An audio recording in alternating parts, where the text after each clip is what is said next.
আমার আপনার নবী দুটি কবরের পাশ দিয়ে হেঁটে যাচ্ছিলেন। দেখেন চুগলখোরের কবরের মধ্যে কেমন আযাব হয়।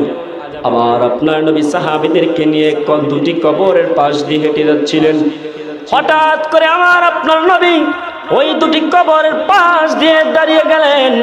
সাহাবীরা বললেন, ইয়া রাসূলুল্লাহ, ইয়া হাবিবাল্লাহ, নবী গো আপনি কেন হঠাৎ দাঁড়িয়ে গেলেন, আমরা জানতে চাই ইয়া রাসূলুল্লাহ।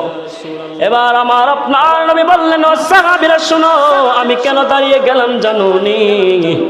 এই দুইটি কবরের মধ্যে আযাব হচ্ছে। এবার ওই সাহাবীরা বললেন, ইয়া রাসূলুল্লাহ, ইয়া হাবিবাল্লাহ, কেন আযাব হচ্ছে আমরা জানতে চাই। এই দুইটি কবরের মধ্যে কেন আযাব হচ্ছে ইয়া রাসূলুল্লাহ, নবী গো আমরা জানতে চাই। এবার আমার আপনার নবী বললেন, ও সাহাবীরা শোনো শোনো, এই কবরের মধ্যে, এই দুটি কবরের মধ্যে যে ব্যক্তিগুলো রয়েছে, একজন হলো চুগলখোর, আর একজন হলো প্রস্রাব করে পানি নিত না, অপবিত্র থাকতো সব সময়, তারা পবিত্রকে গুরুত্ব দিত না। এই দুইটি কবরের মধ্যে আজকে এজন্য আযাব হচ্ছে। এক সাহাবী, আনসারী সাহাবী, তার বোনের ইন্তেকাল হলো। বোনের ইন্তেকাল হওয়ার পর তার বোনকে কবরে শুয়ে দিয়ে আসলো, দাফন কাফন করে দিয়ে আসলো। এবার বাড়িতে যখন চলে আসলো, ওই সাহাবী হঠাৎ করে দেখতে পেলেন তার টাকার থলিটা সে কবরের মধ্যে রেখে আসছে। এবার ওই সাহাবী তার বোনের কবরের কাছে চলে গেলেন।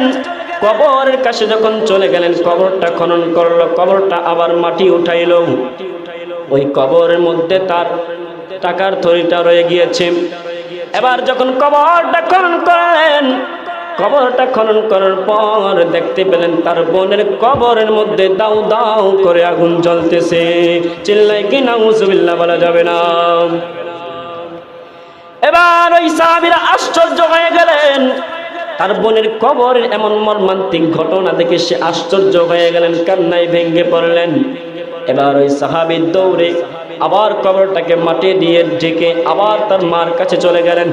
এবার মাকে ডাক দিয়ে কয়, মা বোনের কবরের কাছে গেলাম, কবরটা আবার খনন করলাম, কিন্তু দেখতে পেলাম মা আমার বোনের কবরের মধ্যে ভয়াবহ আগুন হচ্ছে, আমার বোনের কবরের মধ্যে দাউ দাউ করে আগুন জ্বলতেছে। মা, ও মা, এই কারণটা কি আমি জানতে চাই। এবার ওই সাহাবীর আম্মা বলতেছে, তোমার বোনের কোনো এরকম কোনো গুনাহ ছিল না, খারাপ কাজ করতো না।